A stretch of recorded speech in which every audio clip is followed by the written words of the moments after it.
This program is a part of our 75th anniversary countdown. So on July 1, CMC officially turns 75 and kicks off 365 days of programming, both in-person and virtual, in honor of 75 years of this fantastic, amazing, life-changing institution.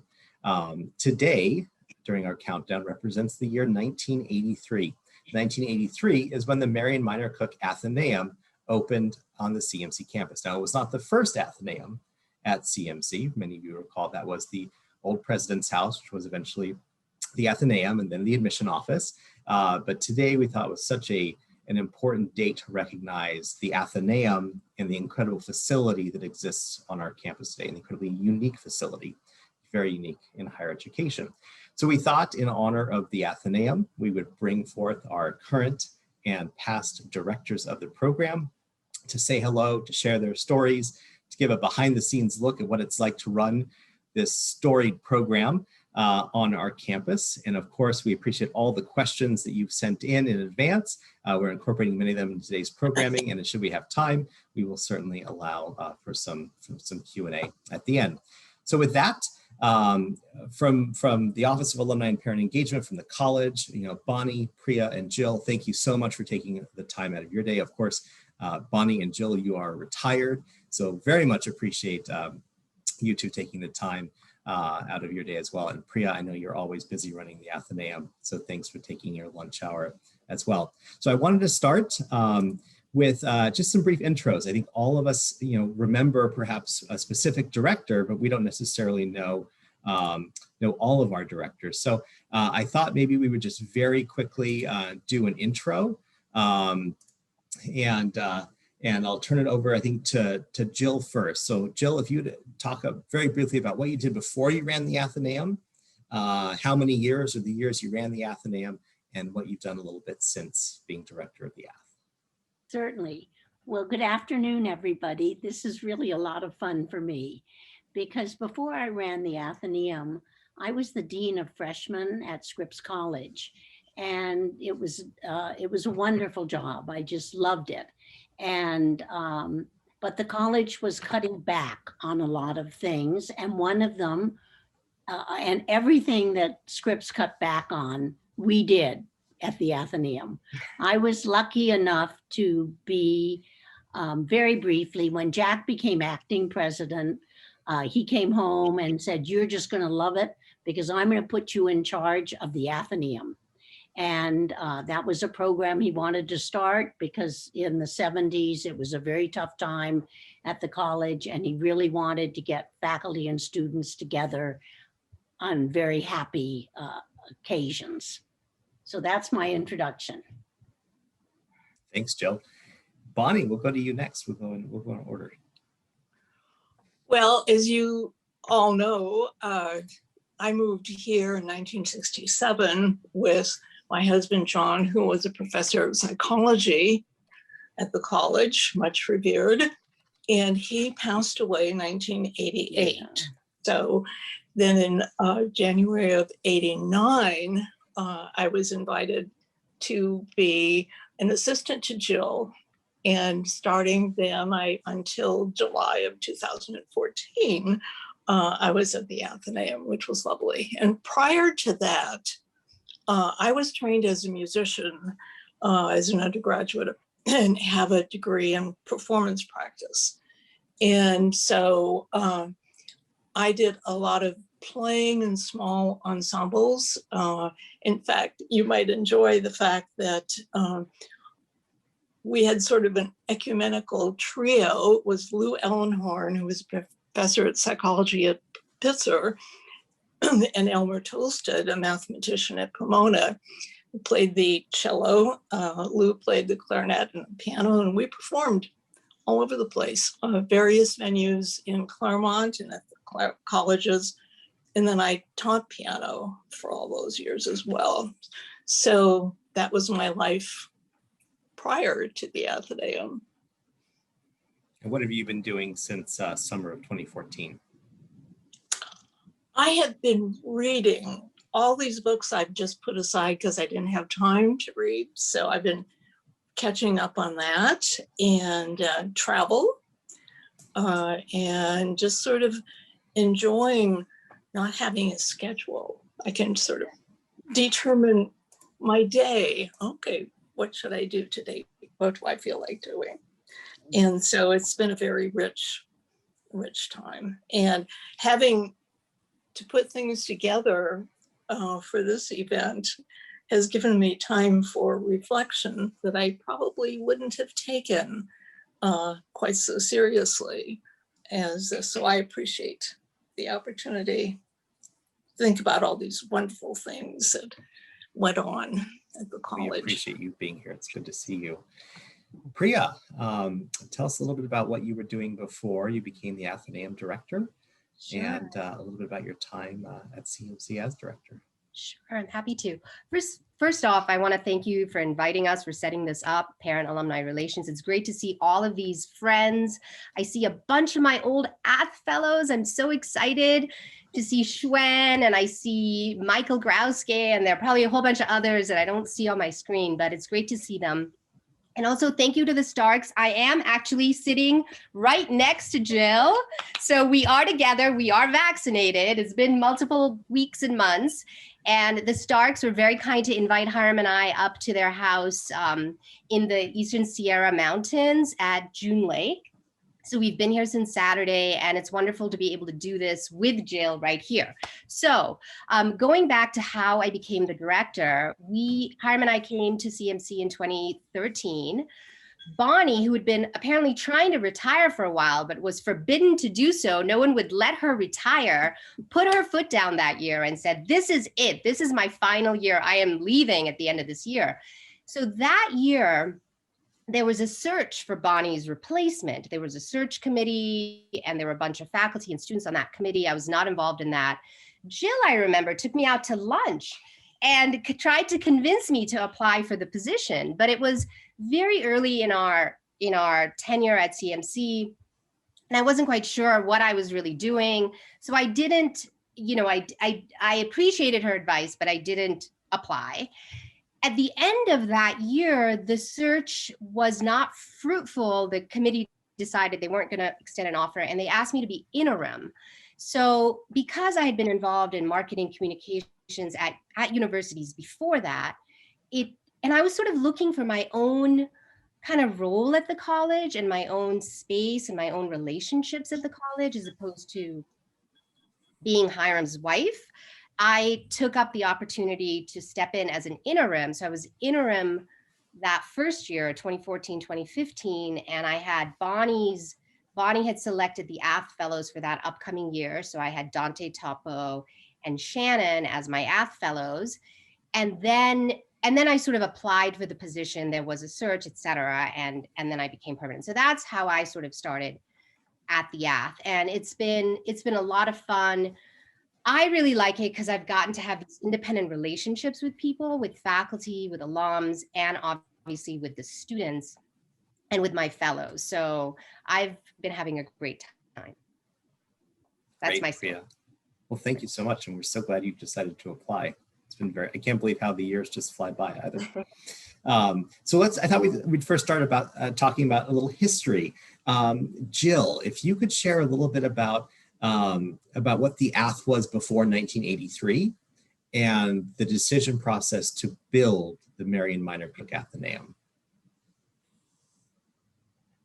Well, so when Jack became president, I was in my early 30s, and we had 3 children. I was expecting another child, and I had a really good job outside too, with a savings and loan.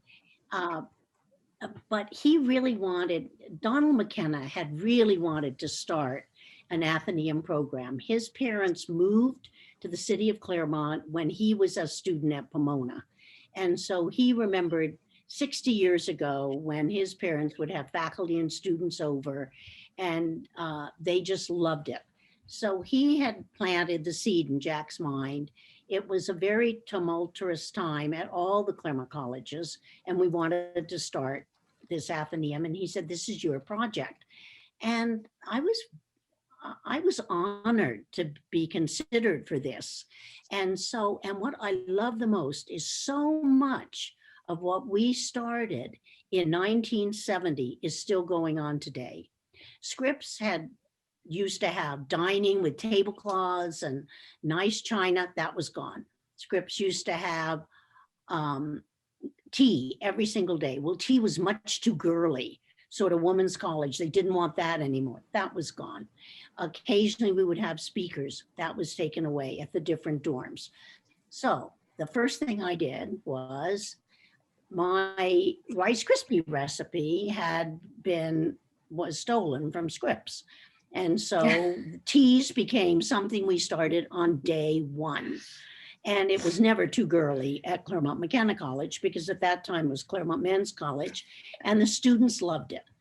And I knew that the way to get people interested and to have fun together was to have really good home cooked meals. We hired a separate chef. She did work for food service, but I had gobs of recipes and things I wanted to see served. I wanted tablecloths, napkins, really nice, and people would come. I really wanted it to be student oriented, not run by the faculty. We had a faculty club and they could do everything they wanted there. And so the traditions that we started, the head table, students only, not trustees. Most colleges you go to, they have a good speaker.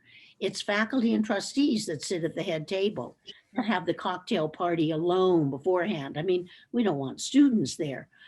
And all of that is still going on, and it gives me so much pleasure. And most of all, I just love being associated with the students. They were so much fun and so interesting, so naughty, so creative in the best possible funny ways that we'll talk about later.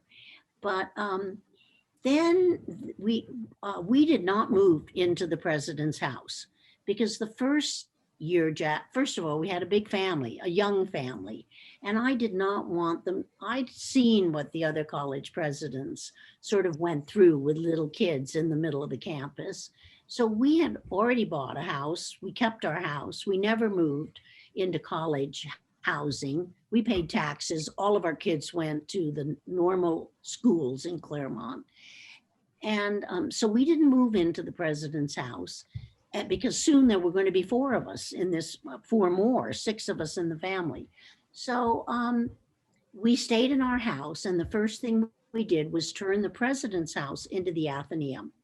And in the beginning, we would do some things at the faculty house, but by the middle of the first year, we extended the living room of the president's house so we could have approximately 50 people. And then we had a seating area too. And so that was the biggest thing we did. And our program became more and more attractive to students, and we were getting incredible speakers. I mean, one of our first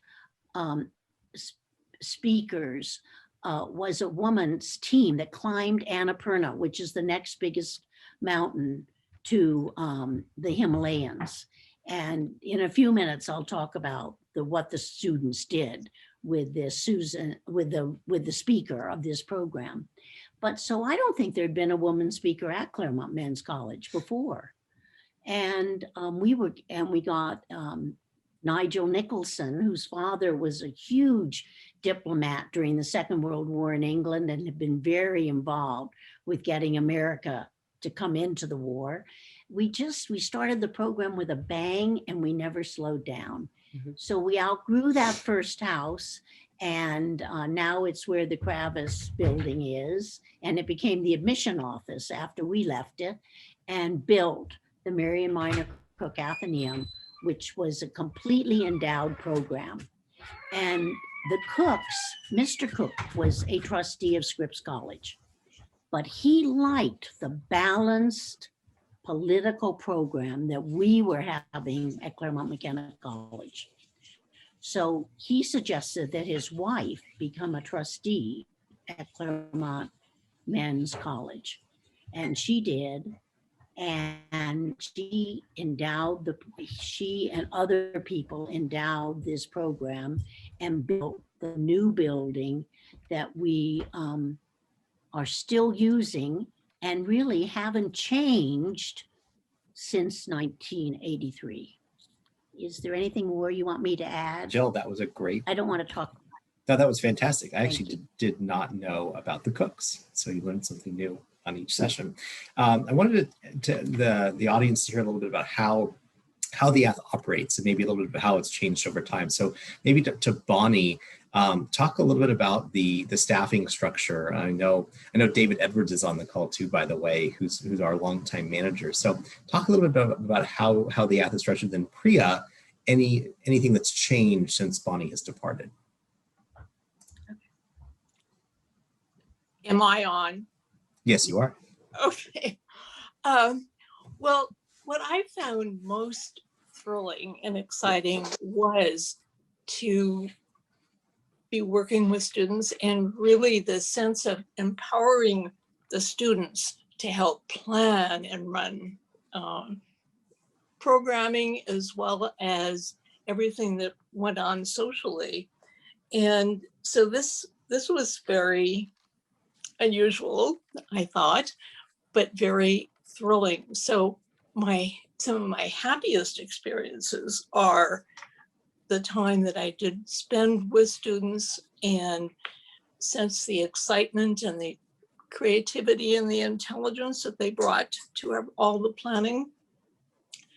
Also, what I appreciated so much was administrative support for supporting a place for civil discourse in which you would have different points of view politically, but by having a lot of controversial topics addressed by different individuals, I think it helped all of us to look at controversy in a more circumspect way, in that you could have civil discourse, which has always been something I've been proud of the school, but the Athenaeum in particular. And also the support from the administration. I reported to the Dean of Students. We met weekly, and so I felt always in touch with the student bodies that way as well. And I'd like to just mention someone who was particularly dear, Jim Knowles, who has now passed away, but he was an associate dean or student activities, I believe, and did some wonderful things for the school. In fact, it was through him we brought Spike Lee. His wife was a friend of Spike Lee's wife or something like that. So anyway, I think we should all think about Jim and remember him. But the kind of autonomy that we had was quite unusual, because knowing colleagues at the other campuses, in order to bring someone to campus and host someone, you had to go through committee after committee, and there was red tape. But I didn't experience that at all. The administration was very supportive, and they just trusted us to do a good job. So as a result, we rose to the occasion. So it was a thrilling time, and I learned a lot, obviously, but I had a lot to learn.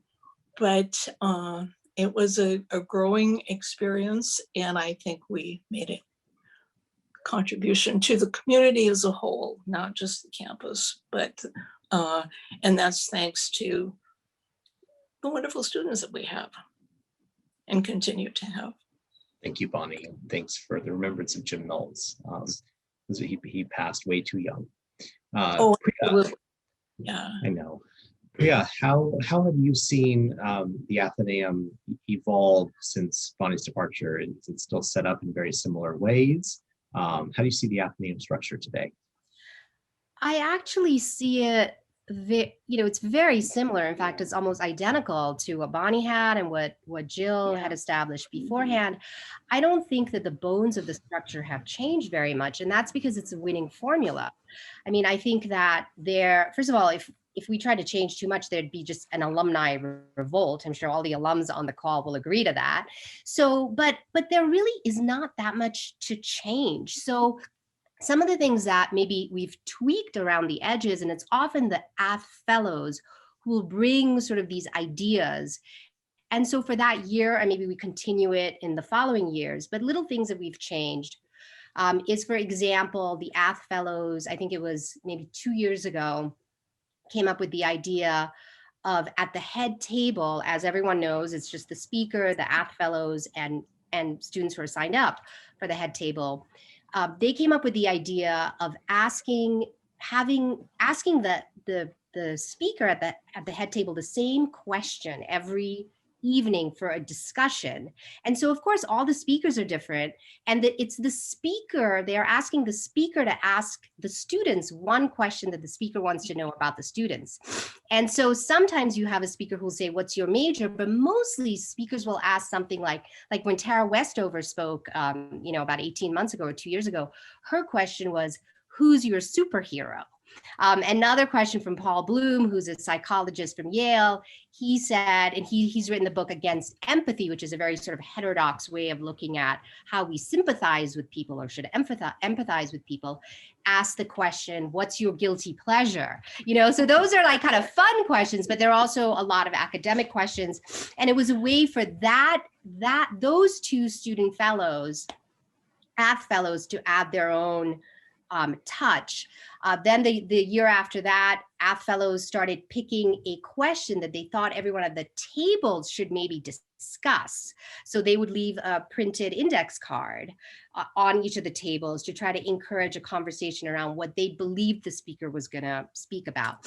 So there's those tweaks like that. But for the most part, we still have our wine and cheese reception, where students just like dig into the cheese that David Skinner, those beautiful platters of cheese.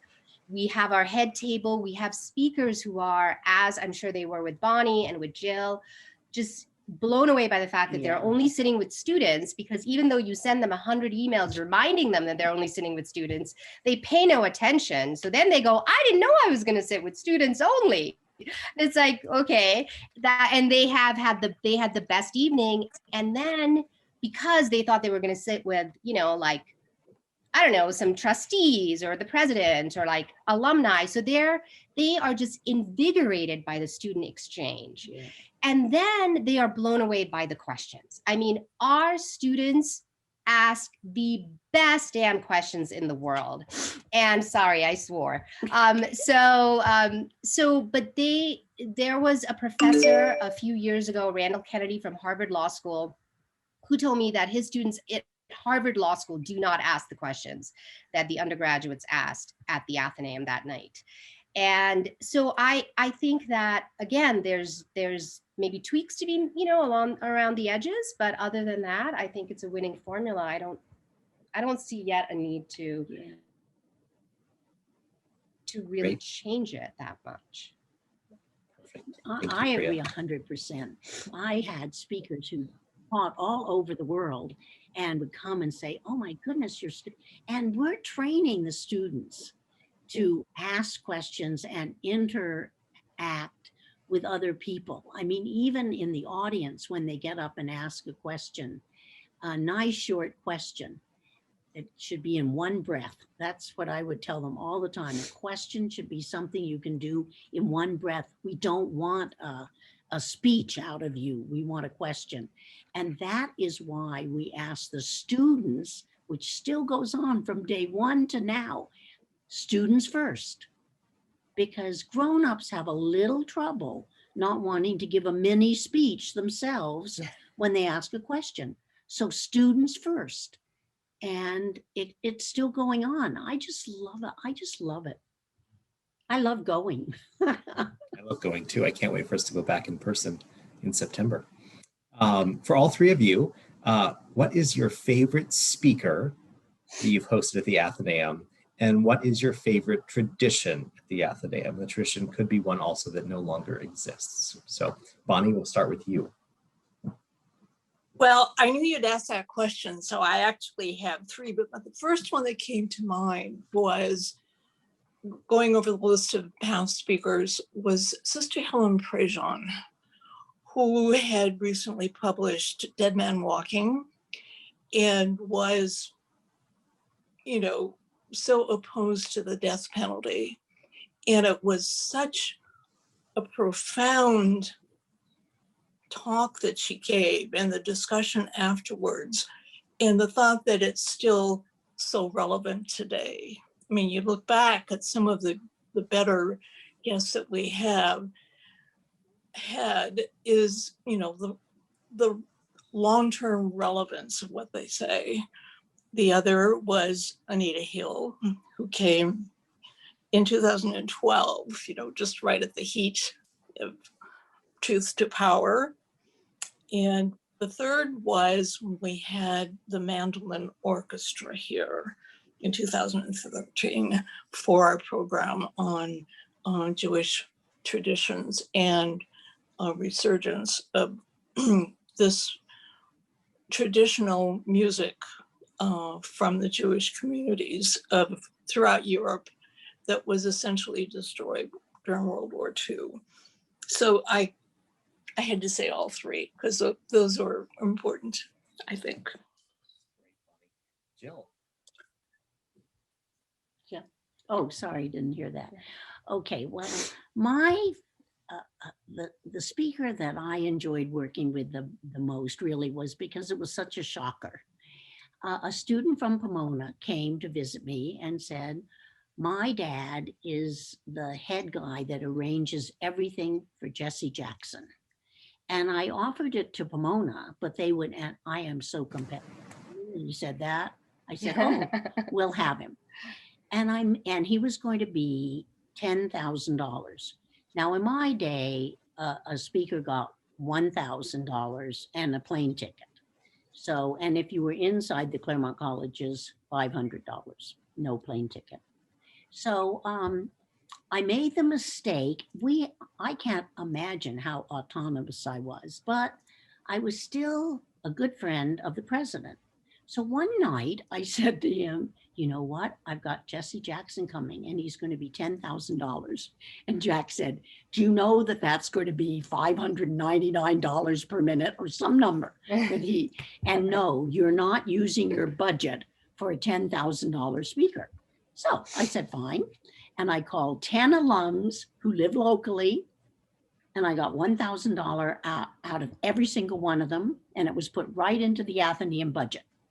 Then he wanted to come via airplane. So I called Robert Day, airplane was arranged.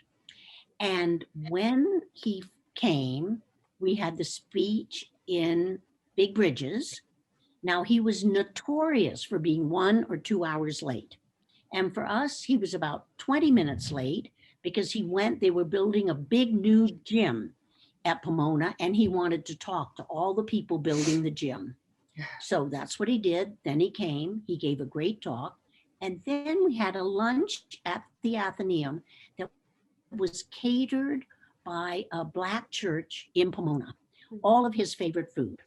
And he sat at the head table for about 10 minutes. And then he said, excuse me. And he went, oh, the only time I've seen this, he went to every single table filled with students and talked to each table. He was a big politician. Mr. Styron was a very big favorite at that time. His books were coming out, and we had Mr. Styron and Nian Cheng, who had just written Life and Death in Shanghai, which is where I was brought up, for dinner together. And Mr. Styron, when he met her, started to cry and said, you're my favorite speaker, my favorite writer, to Nian Cheng, who lost it. So I had 2 crying people in my living room. But those were great, great, great speakers. Thank you. Thanks, Priya. So I think, for me, like speakers there's always a speaker who is moving. There's always a speaker who you learn from. There's always a speaker who surprises you. So there are these different categories of best of. But I think one of my first experience with like just crazy enthusiasm for speakers were these two young women who were slam poets. And they came, it must have been my first or second year. Schwen and Henrietta can tell me if it was their year or not, but it was these two young women and they were perfectly synchronized slam poets who not only spoke together, but also responded to each other. Oh, we have a dog in the way here, sorry. It's Theo. This was one of these evenings where it became so full in the room. There was so much clapping and laughter and emotion. We had to lock the doors because we couldn't admit any more people because it was a fire hazard. So then there were people, standing outside trying to look in. So it was a very positive way of having people locked out, not the negative way of having people locked out. So, it was just very high emotional beauty, just beautiful poetry. So that was very moving. Another very different experience, but also a very energetic room, was when Stephen Moore, who used to be the economic advisor to then candidate Trump, came and spoke and did a talk on sort of Trumponomics. And it was a big, the dinner was sold out, all the chairs in the back were taken, students asked amazing questions. He stuck around a long time afterwards because there was a line of students wanting to both ask his advice on stuff, challenge him a little bit, try, just to engage him in dialogue. And he was incredibly gracious with that. And that was really great because it really modeled, sort of civil discourse that we really want to promote and to model at CMC, which is students getting up and saying, thank you, Mr. Moore, for coming to CMC. I want to ask you about this policy or that policy. And even if they were coming at it from an angle where they disagreed with the policy, they asked it incredibly respectfully and in a way that they were trying to learn about that angle, not necessarily confront it head on, but sort of say, okay, what's your angle on this? So those are two very different kinds of emotions or categories of why you would remember the speaker.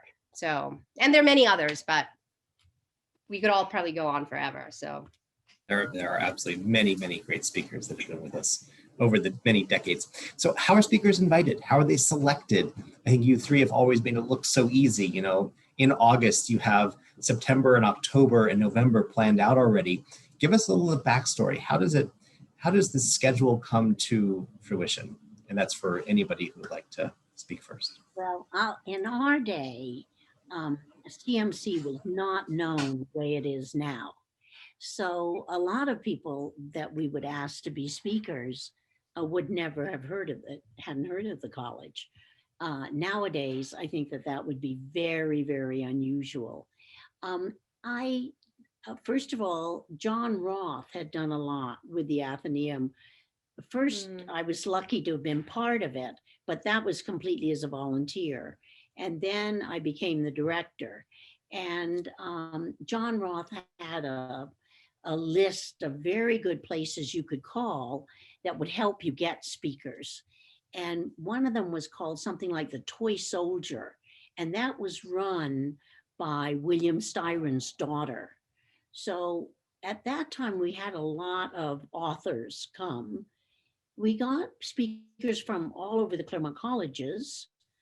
I got great suggestions from faculty who wanted a special speaker who'd spend the day with their class. And then, so because we do have some members of each party teaching at CMC, which is mighty unusual in the Claremont colleges, I could keep a very balanced program. They had close friends, political friends that they all knew and had written with or had been the reader of a book.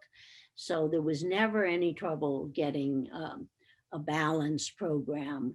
And I didn't have any trouble at all. I mean, but we still had a lot of people that were coming to Claremont for the first time ever.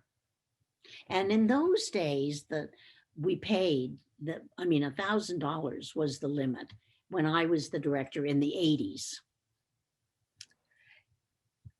I can jump in. So I think that I must say that speaker fees is just an industry now in of itself. I mean, it is unbelievable what some speakers will charge. And I don't, there's, you know, I don't have a long history with being in the sort of speaker market. Bonnie, you can probably speak to this as well, because I'm sure in your years you saw it really start going up, but it is really crazy how much speakers will charge. I mean, it'll be like $500,000, private jet needed, 3 hotel rooms. I mean, it's, you know, so you kind of have to just write those people off, even if you absolutely would love to have them. So I work obviously with these agencies, a lot of book agents, and there are these speaker bureaus now as well, who are always making suggestions. But students make great suggestions, and faculty make great suggestions, and the institute directors, who are also faculty, make great suggestions. Alums and parents make suggestions.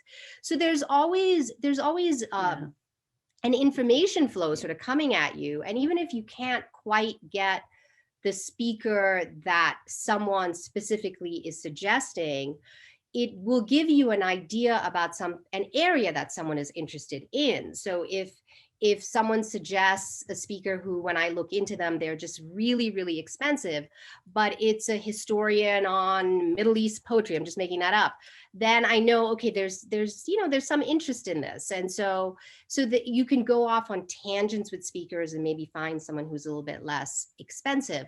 I will say that academics, if you invite them, they tend to, and you offer them, I offer them a little bit more than $1,000 now, and, you know, a plane ticket, they're happy to come. But many academics have become sort of like celebrity academics now. And so they will refer you to an agent, you know, and then the agent will say, oh, it's $30,000 for this person to come. So you have to be able to pivot from the topic that the person that you want to bring would be talking about to maybe a lesser known person. Go but ahead. mention the Splendid in the Vial. Oh, yes. Here's a great way that we got a speaker. Yeah, so we have a parent of a new alum. Well, actually, of an alum. New. Yeah, I think 2020 is so 1 year out. And he is actually a literary agent in New York and represents a lot of incredibly well-known authors. And he's also on the board of the Gould Institute. The Gould Center at CMC. So we have actually, with his help and with Jill, who's also on the board, who has been advocating, we have Eric coming in early March of 2022. We have Eric Larson, who is obviously a prolific author and who will be speaking about The Splendid and the Vile, which is his most recent book. Or is it Vile and Splendid? No, Splendid and Vile. Yeah, which is about Hitler and the Blitz and that first year of Hitler sort of running. Well, the first year that Churchill.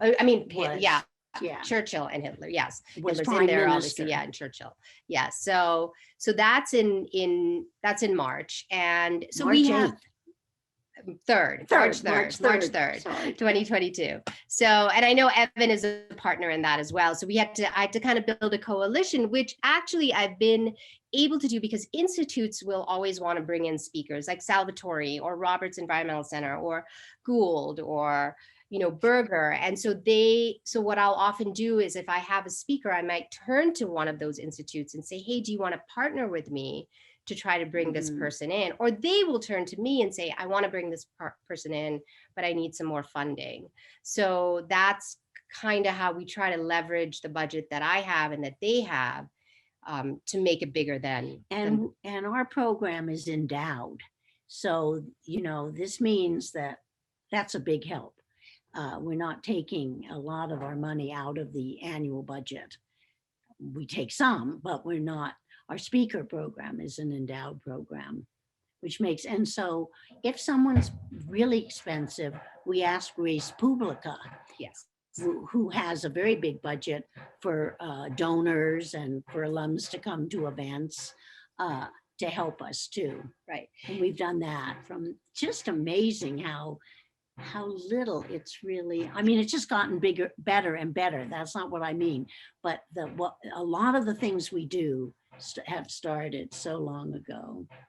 Well, the collaborative model, I think, is one that has continued, and that's what really has helped, I think, to be able to have a good relationship with the institutes and alums and so on, that you can stay within budget and really do exciting things. And celebrity does not necessarily mean quality when it comes to speakers, but something you might be interested in is in 2007, after Clinton left the presidency, he was famously on this speaking tour. And again, famously, his fee was $100,000. So I had initially gone to the Washington Speakers Bureau, was our source for many political type speakers. And when I found out the fee, I said, sorry, that's a little bit rich for our blood. So then a few weeks later, I got a call from the Bureau saying that, well, Mr. Clinton was going to be in the LA area. He was going to be in Las Vegas for lunch, in LA for dinner, and he'd be willing to speak at your campus for nothing. So, see, that's cool. Fine. So we did a Res Publica reception. He spoke at British Auditorium, and the only thing it cost for us was his travel between Vegas and LA. So that was just, kind of a fluky thing. But he gave a very interesting, good talk. For all his flaws, he was a smart man, or is a smart man, I should say. Thank you. You all three pointed out that philanthropy is a really big part of the Athenaeum, whether it's endowed or there's constantly other donors who are creating new speaker funds to support the great work of the Athenaeum and our institutes. So to all of you, thank you if you've supported the Athenaeum, either this year or prior years. And we are just so grateful that our alumni and parent community often steps up to support our great programming in so many ways. Talk a little bit more about this collaboration. Priya, you touched on it a little bit, but how do we, there's a committee at the Athenaeum with faculty and staff and students. There's 11 institutes that help. How do we kind of bring all this together to make it all work? What exactly does that collaboration look like? So I think the committee that you're referencing is the Athenaeum Advisory Committee, and you're right, it has several faculty members. It has the chair of the committee is always a faculty member. It has the AF fellows serve on the committee, and David Edwards and I are the two staffers on the committee. And then there's a sampling of other students, like the president of the student body always serves on the committee. There's students who sign up to be on the committee. So there's about 12 people. That committee is more about sort of reviewing what the year looks like, what's missing, what can we bring in, what needs to be patched, et cetera. So it's a little bit more of a planning and operations committee. So we don't really get into funding in that committee. But in terms of the funding model that you're asking for, I think that, again, it's because Jill and Bonnie had built up this model where the collaboration and reaching across institutes and to the Athenaeum and to the president's office. And, there's also like Res Publica, as Jill and Bonnie both mentioned. So I think it's just kind of built into the fabric, the DNA of how the AF funds programming. Now, Evan, you're on the 75th, obviously you're a big presence on the 75th planning, the whole big planning group. I see Mark Schwartz is on the line as well today. He is served on a committee that I was on with with one other alum, or a couple more alums, and also 3 faculty members who are leading the charge on sort of the academic collaborations piece of the 75th. And part of that is speakers at the Athenaeum. So we're going to have between 9 and 12 very high level speakers next year at the Athenaeum. And for that, we are going to require extra funding. And so again, pace setters, Res Publica, other funds at the college are being put together in addition to additional 75th funds to grow that pot so that we can bring in extremely high level speakers who, you know, for the most part do charge fees. I mean, that's just the reality of it. And I also think that even putting aside the 75th, that high quality, I feel like even if you're inviting someone who's not that well known and who doesn't have a speaker, by offering them a little money, you kind of, they feel a sense of commitment to show up and to do a really good job. Otherwise, we would fall into this sort of trap of like, I'm kind of volunteering to do that, and tonight's I've decided I'm too busy and I'm not coming. So we always pay everyone a little something, unless they can't take money, which many of them can't. If they're in politics, they can't. If they're actively still in political office, they can't take money. So anyway, it's built in the DNA. And just one final thing about that, every year I talk to one or two other colleges who are trying to model something like this. And they are always like, oh, well, I don't think I could do this 4 nights a week. I was thinking once a semester I would do this, or like, how do you know? I could never get the funding for this. Or so it's always, they're very enthusiastic when they talk to me because they see this program, and then they realize, wow, wait, you serve dinner and you have wine and cheese reception, you have a head table, and wait, and then the speaker goes to a class or two. Okay, never mind. I love it. So, yeah. I mean, that's how special I think the program really is, and how hard it will be for another school to emulate, I think. But it works so well with us because we have funding models that work, collaboration across funding, and it's in the DNA of the students. It really is. For those students who are really regulars of the Ath, they don't even think about it as this extra thing they're doing. It is just part of their CMC experience. It's like going to a basketball game or something at Duke, you know, it's like, I'm going to the Ath to hear this great speaker. So yeah, that's true. Next question, Bonnie, I think we'll start with you. Tell us a story about when something didn't go according to plan. Something just was a little bit off, whether it was in the kitchen or too many reservations, or tell us some kind of funny story or scary story. Well, this has been pre-approved, so I'll tell you.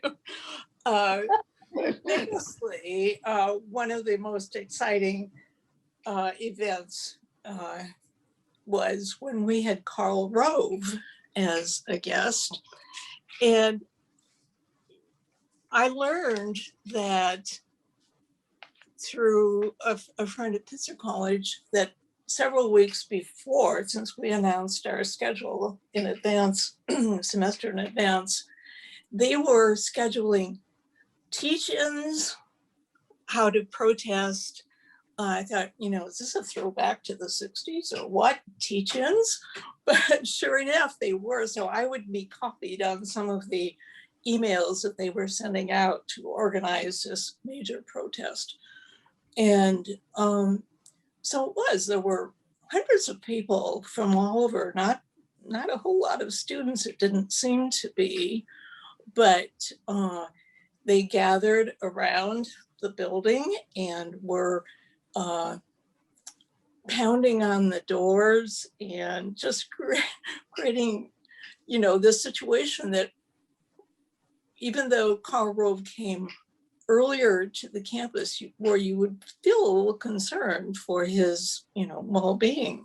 So he came and he gave a terrific talk. I mean, we had to lock the building and so forth.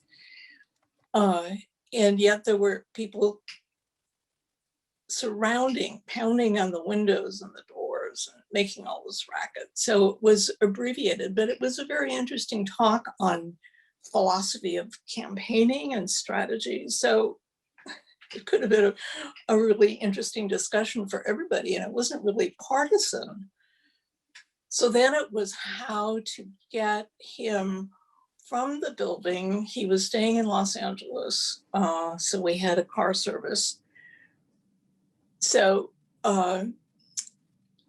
we engaged the Claremont PD to come to bring him from the Athenaeum to where the limousine was parked.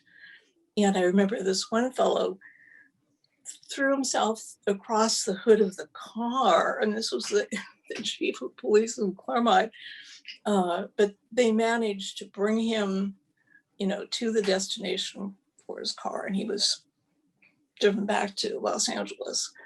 And it was my first encounter with that kind of well-organized upset, and learned a lot. But what was interesting is a couple months later, I was in the Denver airport, and I looked over and I thought, that looks like Carl Rove. And he looked up and he said, "Hi, Bonnie." And of course, he's famous for his memory of names, which is important in his line of work. Of course, he never forgets a name. He kind of like David Edwards. He never forgot a name. He knows everybody. But so that was interesting learning experience. Story. Jill, anything from you? Okay, well, my favorite is that we had a parent who gave us money to have the graduation speaker come to the Athenaeum about a month before graduation, because at graduation time, mostly it's only the graduating people that hear the speaker. So Ken Kesey was going to be our graduation speaker. So I invited him to come to the Athenaeum a month beforehand, and he did. And I went up to the podium. I sort of checked things out before the speaker arrives. And there was a nice big glass of water there, but it looked greasy. And I honestly stuck my finger in and tasted it. And it tasted really funny. And I went out into the kitchen, all students were working, and I said, "Who filled this glass of water?" Nobody had. And they promised me it hadn't. And I said to a student, "I want you to taste this glass of water." So the student tasted it and said, "Oh my gosh, there's something wrong here." Poured it out, we cleaned out, we filled it with water and put it back on the speaker's podium. So about 3 minutes into the talk, Ken Kesey picks up the glass and starts drinking. And he looks right at the audience and said, "Who threw out my vodka?" Well, that didn't go really well, and filled this with water. So, of course, I didn't raise my hand, and his talk went downhill from there. Unfortunately, President Stark was in the room, and as he walked out, I always sat at the back, so that if you come to the Athenaeum, you stay in the Athenaeum. You just don't come for dinner and wander out. And so I'd be in the back there sitting. And he walked by and said, "If you don't do something about this, he's not coming for graduation," and walked out of the room. He left in the middle of the talk. So I wrote him, and he told me, "I want to tell you, I am so embarrassed. A week before I came, and I wasn't going to come, my son and the entire wrestling team of Dartmouth College were killed in an automobile accident. I mean, I have goosebumps relating this to you. And I should not have come. I should have said, this needs to be changed." He gave I promise you, my wife is going to come with me at graduation. And he did give a fantastic graduation talk. I mean, it was one of the best. But that was about the naughtiest thing that happened during my time. But I have some really fun stories some other time. We'll definitely do a part 2, hopefully in person next year. Some fun stories. Priya, we just have a couple minutes left, and I know there's been so much great conversation about the left and the right. It's been in the chat too, and bringing speakers from both sides. How are you working to bring that diversity to our campus? I know there's a new Open Academy initiative that really focuses on that as well. So maybe if you could kind of close us out with some thoughts there, that would be wonderful. Yeah, absolutely. Absolutely. So I think when I look at the schedule, I really do try, if you're looking at sort of econ, I try to look at it in terms of, okay, let's have, you know, someone in terms of econ, like different topic areas, different perspectives. In terms of politics, I mean, I do try to look at it that way. Sometimes if you look at a calendar and you look at a particular only a semester at a time, it might seem like it skews one way or the other. There's a lot of speakers on a particularly pressing topic that's everyone is talking about and that students are concerned about or faculty is concerned about it. But there's another semester as well. I kind of try to think of it as more of a long-term plan as opposed to, you know, someone on day one and someone completely different on day two who kind of can be the polar opposite, because I think it's hard to plan it that way. It's more of a kind of holistic, longer term kind of overview that I try to look at.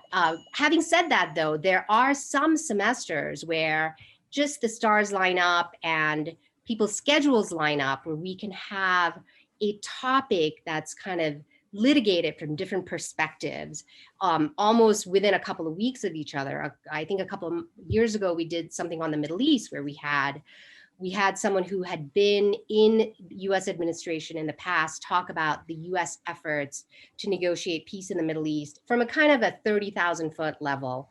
And then a few weeks after that, we had actually someone who was from who's Israeli, who was very much on the Israeli side of peace negotiations.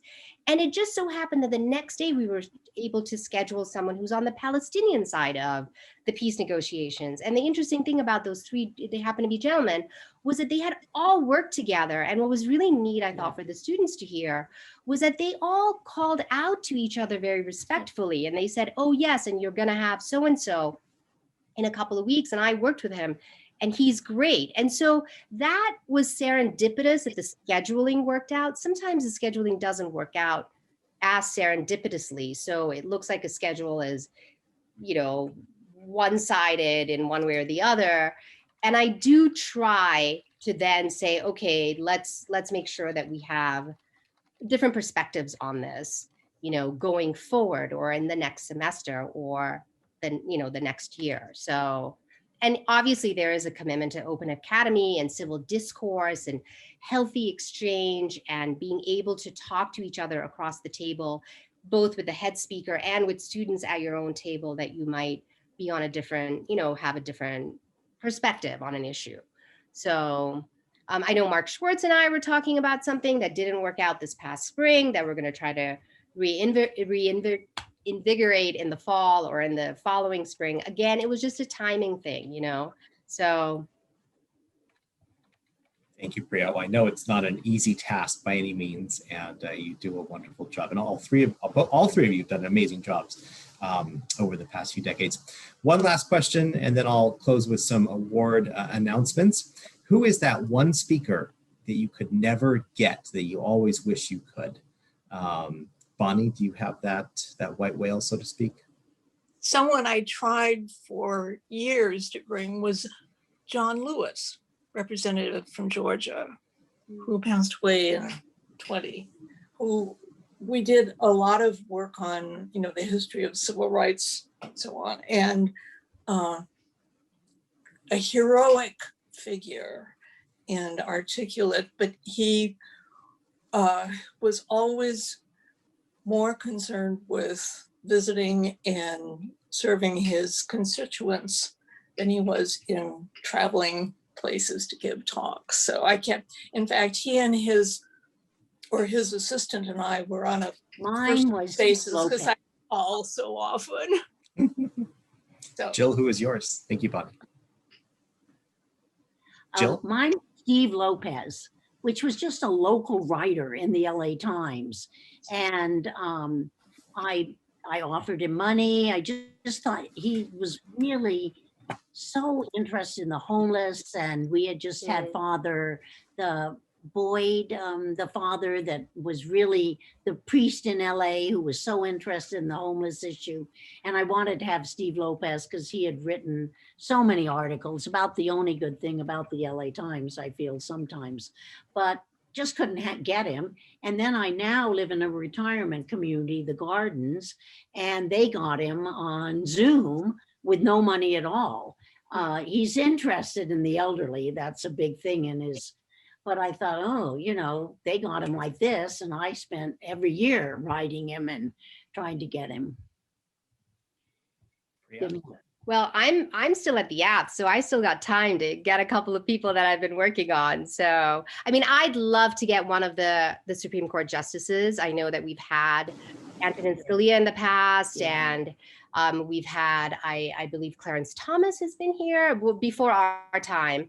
But that's always, I mean, you need a connection, but you also, the justices used to at least like coming to colleges and speaking. I think that they have had to become more and more insular as time has gone on, just because of the way things are right now.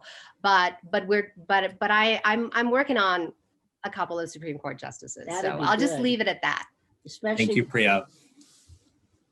So we have, of course, we have the 75th anniversary around the corner, as I mentioned, and Priya and some of our faculty and our students are working very hard to bring a number of special 75th anniversary distinguished speakers. In addition to being a part of the Athenaeum programming, we sincerely hope we will be permitted to live stream them to our alumni and parent community as well. So while the Athenaeum programming was, of course, all remote, and we were thrilled to bring it all via Zoom webinar to all of you. When we go back in person next year, we're probably going to not be able to do all of them because a lot of speakers don't really want themselves to be broadcast, but we're going to do everything we can to make sure that for those distinguished speakers in honor of our 70th anniversary, we bring them to our alumni and parent community. And Priya, thank you for that tremendous lift for next year as well. So my thanks to all of you for your hour and 6 minutes stay, and of course my three panelists, Bonnie, Jill, and Priya. We hope that you return to all of our future programs that are all online.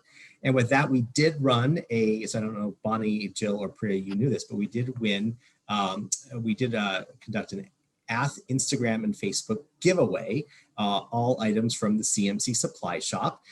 So congratulations to Nicole Heath for winning the Cookbook, to Henrietta Tovanen, I don't know how we're gonna ship that to Finland, for winning a scarf, Dina Rosen for winning stemless wine glasses, Ariana Kemp for the CMC wine opener. There's clearly a wine and cooking theme here.